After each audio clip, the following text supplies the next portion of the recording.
G'day guys, welcome back to the channel, and in today's video I'm going to be going through the new player position reveals for Supercoach next year. I'm pretty sure it comes out on the 14th, which is less than a week away, so really excited for that.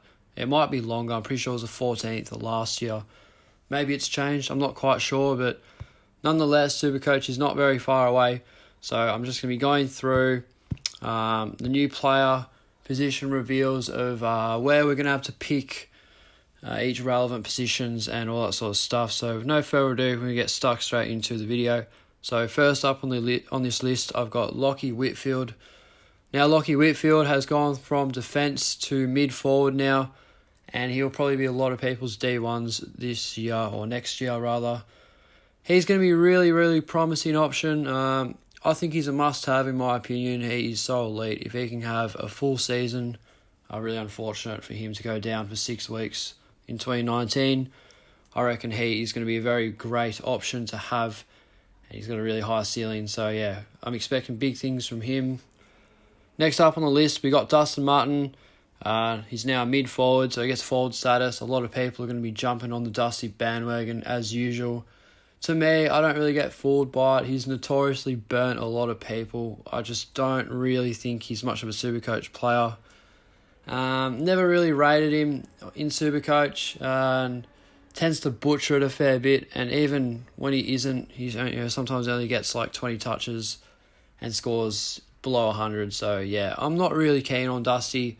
Definitely an upgrade target, one to watch, but yeah, for me, I just think there are other options, and he's probably not going to be that cheap either. I'm expecting at least 520k, so yeah, probably going to pass him. So yeah. So third up on this list, we got Jack Stephen, who is a mid-forward. He gets forward status now.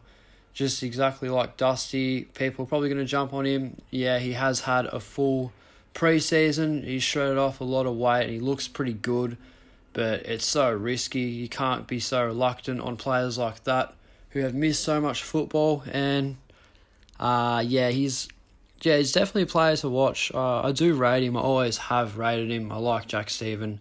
Probably going to get a lot of confidence too, going back to his hometown of Geelong. So it's going to be very interesting to see how he goes. Hopefully an upgrade target. I don't think he's going to be that expensive either to start off with. So yeah, not a bad option at all if you decide to use him as a cheeky pod. But yeah, probably going to try and spend money elsewhere. So now we got Patrick Dangerfield, who, for obvious reasons, is just a general midfielder now. Very predictable, played barely any forward in 2019. Dangerfield, to me, is a player who I am going to be staying away from this next year. If he had forward status, he'd probably be in my team, maybe an upgrade target, but if he's full-time midfielder, there's just no way. I can see so many better options to pick. I mean, you got the blokes like Dunkley, who are going to be coming in really hot. I'll talk about him later.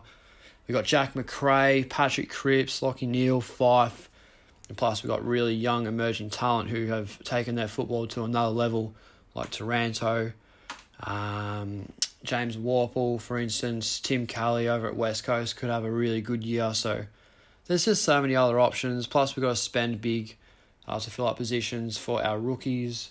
Probably going to have Rowell in there and Anderson, someone like that. So I just think there are other players to pick before Dangerfield. He has peaked already, which kind of worries me, and he put together a couple of absolutely shocking games of 2019, which kind of bums me out a bit. So yeah, definitely a player to watch for me, but it's probably going to be a no.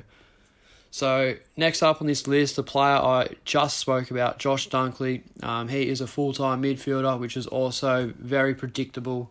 One of the best contested midfielders of 2019, along with he, Cripps and Cunnington just dominating in the middle. Really good in the contests, which is great for Supercoach. He took his football to an absolute massive level in this year, and I'm really keen to see what he has to produce in 2020. One thing that really worries me about Dunkley is he's only 21 years old, and how much better can this bloke get? He has just about, well, as a result, he finished on my M1 in 2019, which is just staggering considering I picked him up as sort of a pod when he was lurking around that early 500k stage. So yeah, really, really happy with Josh Dunkley. Definitely a must-have potential. I'm going to put him in my team when I do my first team reveal just to see how it goes. If he's too expensive, I might not have him and pray that he drops a bit and have him as my first upgrade, but I guess that's just a bit too risky. Maybe we can't mess around with Josh Dunkley and we just have to jump the gun on him. Yeah, he's a superstar and I'm keen to see what he has to give in 2020. Now, the last player I'm going to talk about in this video is Gary Ablett, who is just a forward. Now, I think he could be a really good option. We all know how hungry he is for a premiership, another one to finish off what has been an outstanding career. And also, he's going to kick a few goals in his last year as well. Make the absolute most of it. I reckon the Cats are going to kick it straight to him every time. Could be a really good option, but at the same time, not really sure if you want to put him in your side when there are just other options. Once again, another upgrade target. I'm not really sure about Gary Ablett. I'm not really 100% what to say about him. His role change is completely different compared to when he was a must-have in your sides years ago. And yeah, he's definitely slowed down a bit, so there's that. But yeah, nonetheless, that's all I've got for this video. As soon as Supercoach comes out, I'm going to put together a team and release it, which should be good, and then I'll cover players in each position. So I'll do a midfield video, part 1 and part 2. Plus, I'll also do defence and a forward line. So yeah, that should be good. Full credit to Supercoach George, who also uploaded a player reveal video. If you want to go check his stuff out, he knows his stuff. Really good for advice. If you message him on Instagram, he usually gets back to you. So yeah, go get around him, and also Dr. Supercoach on Facebook, who put out some pretty interesting stuff, which is where I got most of this information from. So yeah, that's all from me, guys. Really excited for Supercoach. Just absolutely addicted to the stuff, and it's one of my favourite games ever. So yeah, can't wait for a great year, and it should be good. Thanks, guys, and I'll see you in the next video.